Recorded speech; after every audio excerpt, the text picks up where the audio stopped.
the penguins are eating. All right, guys. Well, good morning. How's everybody doing today? Good. Yeah, I like that. I'm doing good too. Well, guys, welcome to Penguin Island. My name is Brittany, and I am just one of the many biologists here at Adventure Aquarium who help take care of your lovely penguins. And of course, joining me out on deck are African or black-footed penguins. Now, a lot of times when we think about penguins, we think about ice and snow, right? A lot of us do. Yeah, that's okay, you can admit it, that's fine. So these guys are actually African penguins. They do come from that southwestern tip of South Africa as well as surrounding islands. So they do actually enjoy warm weather, as Africa is typically a very warm weather environment. So African penguins can tolerate anything from 30 degrees all the way up to 80, 90, and even 100 degrees. So these guys, if you think about how New Jersey is as a state, it's pretty much the same. So they're right at home here in New Jersey. Now, in fact, of the 18 different species, they are not alone. So there are actually only 2 of those 18 species that actually spend most of their days in Antarctica or a cold weather environment. So that's your emperor and your Adelie penguins. The rest of the other species of penguins are going to migrate in and out of that cold weather and warm weather, but they're going to leave before it gets too cold. Or like the African penguin, they actually do enjoy nice, warm, sandy beaches. So I think a lot of people are surprised to know that a lot of penguin species are actually warm, sandy beach penguins. And if you ask me, that's my kind of penguin. Now, as you can see, I'm not the most important person out here on deck today. That would actually be our feeder and reporter for the second feed of the day. So our feeder for this feed is actually Ben. Can everyone say hi to Ben? There you go, some love for Ben. And right next to Ben is actually Jennifer. Can everyone say hi to Jennifer? Hi, Jennifer. So Jen and Ben have the most important job here at the aquarium because they're responsible for feeding our very hungry penguins. Now, I did just mention that this is our second feed of the day. We do give them 3 opportunities to feed throughout the day. And what that means is we give them opportunities. That means they do not have to eat at every single feed, but they, of course, are more than welcome to. Now, African penguins are self-regulators like you and I. So for those penguins that are actually looking like they're ignoring Ben, they are doing just that. If they are full, they will walk away and ignore Ben. But of course, we are very patient with our penguins, and we do ensure that they get everything they need. That is why Jen is sitting next to Ben. In Jen's lap is actually a tablet. We do record everything that our birds are eating. And it's very important that we do that because penguins can't exactly walk up to us and tell us if they're not feeling well, if they're going to lay an egg, or if they're going to go through a very taxing process called molting. And we can look at that feed data and infer a lot of those behaviors based on how they are eating. So if you're using your listening ears, you will hear Ben calling out a number. Now this number, if you haven't noticed, is typically a band on either their right or their left wing. And it's kind of like a name tag. It's the quickest and easiest way for us to identify each and every one of our birds. Because as you can imagine, it's very difficult to identify who's who with 24 different birds coming at you at the bucket. So as Ben calls out that number, Jen is right beside Ben recording what that penguin ate and how much. So we do, again, keep track of everything that our birds are eating, but we also keep track of everything that our animals here at the aquarium are eating as well. So this helps us, again, keep track of their behavior and their health. Now, if you haven't noticed already, what do you guys think Ben is feeding to the penguins today? Go ahead. Yes, they are feeding fish. You guys are so smart. Yes, Ben is feeding out fish. Now, penguins are what you would call a piscivore. You've heard of herbivores, you've heard of carnivores. Penguins are a piscivore. They actually eat fish. So most of what Ben is feeding out is a small silvery fish called a capelin. And so the capelin is actually in the same family as the anchovy and the sardine, which is what African penguins will be normally consuming most of in their natural environment. So naturally, it makes up most of their diet, or what's inside that bucket today. We also feed them other fish. We do give them variety. As you know, variety is the spice of life. So we do also offer them larger fish called herring. We give them trout. If there is a trout that comes out of that bucket, you will know. We call that the chocolate of the bucket. Usually all the penguins try to fight over it. It's very high in fat, so those penguins really, really like it. It's kind of like penguin ice cream is a trout for a penguin. We also feed some squid as well. Any calamari fans out there? Those are my friends right there, whoever just raised their hand. Calamari, of course, is a squid, and if you order it at a restaurant, it is the same exact quality that our penguins here at the aquarium receive as well. In fact, all of our animals here at the aquarium receive restaurant quality food. Now, it is frozen and then thawed over a period of time, You will notice that Ben is putting something inside of some of those fish. We do give our birds multivitamins and fish oil a couple times a week. So for those that did not get their vitamin this morning, Ben is actually giving them their vitamin right now. So again, through the freezing and thawing process, some of those fish lose their nutritional properties.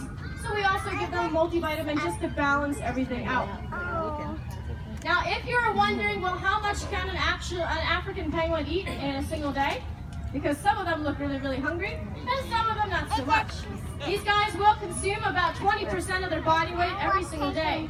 So now, if you're not a mathematician, because I certainly am not, I'll put it in an easier, simpler way for you to understand that. That is like if you weigh about 100 pounds, you'd have to eat about 80 quarter pounders every day to eat just like a penguin does. So these guys eat a whole heck of a lot of fish. Now, what goes in comes out very, very quickly. African penguins actually have an incredibly high metabolism, and they also have very strong acid in their stomach. So that is why they're able to take in so much and process everything very quickly. Now, for those of you who were out here before we started feeding, you might have noticed that I was hosing off the deck. Well, I'll certainly have to hose off the deck as soon as we are finished, because penguins go to the bathroom about every 10 to 15 minutes. So multiply that by about 24 birds all day long. So yes, folks, a large part of our job is dealing with a large amount of doo-doo. So it happens. It might have been the smell you guys smelled as you came out here today. So it's kind of like getting the dinner table ready for food and then having to clean it off when you're finished. Now, if you haven't noticed too, Ben is not also cutting it up or making it smaller for them. Everything that penguins eat is going to be eaten whole. Penguins are birds, unsurprisingly. They do not have any teeth inside their mouth. They have beaks instead. So eating in this fashion actually is a very efficient way of eating, because chewing takes time. And if you can imagine when fish are swimming in the ocean, and the penguins are going into the water to eat up as many fish as they can, those fish are soon going to realize that they're all getting eaten, and they're going to want to get out of there. So the penguins have to be able to grab and swallow as many as they can whole in order to get what they can before those fish disappear. Now, what penguins have inside of their mouth, again, it's not teeth, but they do have fleshy barbs. That's right, folks, it's called fleshy barbs. And these barbs are actually pointing backwards. So that kind of conveyor belts the fish inside of their mouth, especially if it's a live fish. It kind of prevents that fish from wriggling back out of its mouth, and again, making its way down into their stomach. Now, penguins can actually eat anything as wide as their mouth and even as long as their body. So that means if you were to try to do the same thing, it's kind of like trying to swallow a French fry that's as big as your mouth and as long as your body without chewing. Now, fortunately, penguins do not have a gag reflex, so they're able to do this very, very easily. So I do not suggest that any of you try to do the same.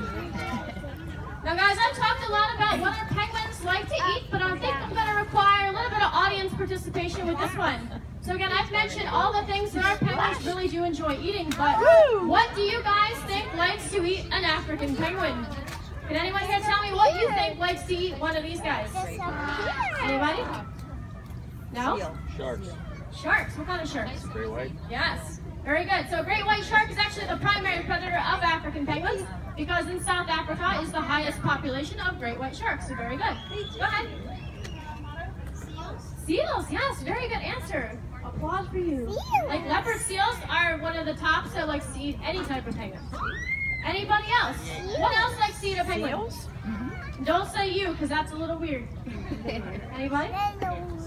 What's related to the seal, guys? What's the other one? Sea lion, yes. How about you, buddy? Sea lion. Fish? No, these guys like to eat fish, but what likes to eat them? He's like, oh, I'm stumped though. All right, we got a seal, we got a sea lion, and we have the great white shark, and of course other sharks. What is black and white, just like these guys? Orcas, yes. Orcas, or killer whales, are the other primary predator of penguins. So what is kind of similar in all of those predators? All of them are found in the water, which is normally why you don't see African penguins swimming around too much unless they're going in to eat.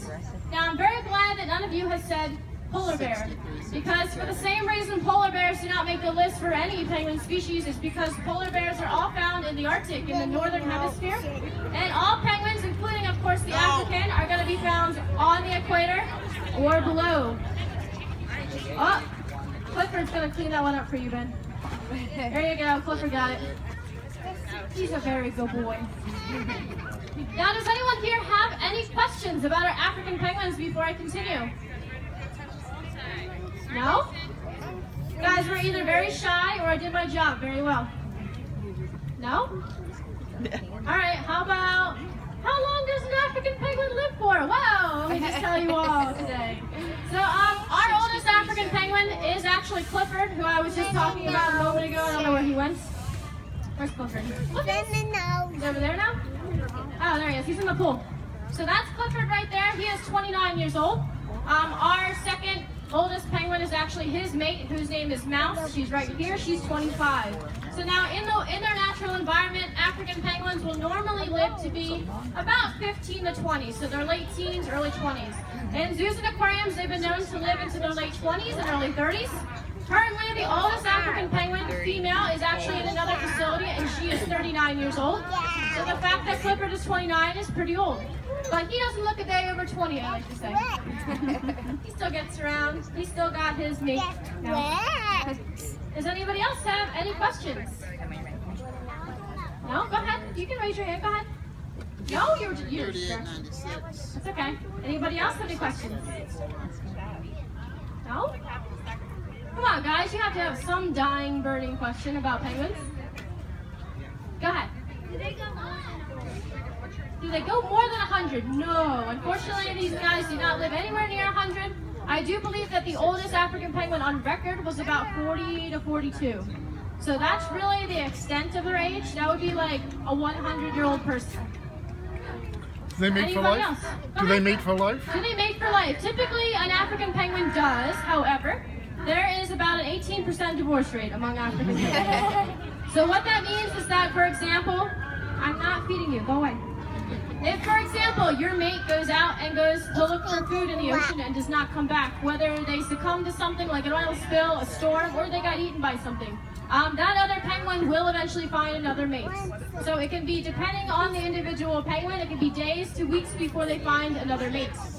There have been other studies that suggest, again, that they have that 18% divorce rate because sometimes they have a wandering eye. So what that means is they can be with a penguin for a while, but suddenly they find this other penguin way more interesting.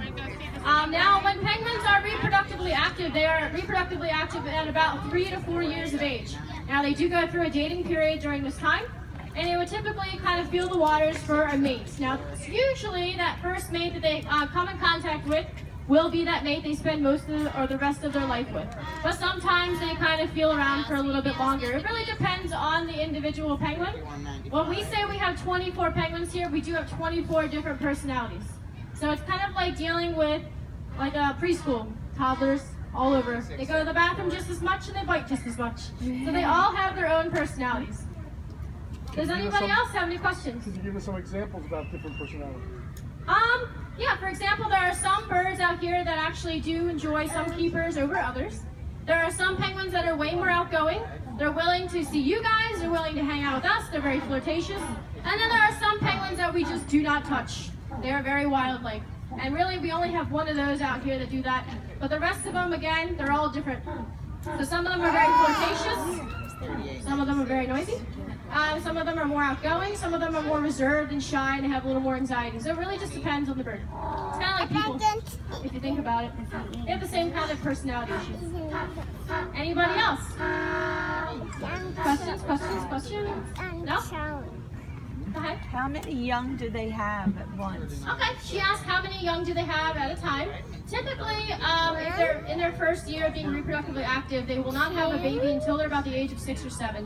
So until they're about that age, they kind of practice with eggs. Now, they'll typically lay one egg, and most of the time, 3 to 5 days later, they'll lay a second egg. So they at most can only have 2 babies in a clutch. Now, in the wild, that second egg or that second offspring is really just an insurance policy. In the wild, unfortunately, these guys are an endangered species.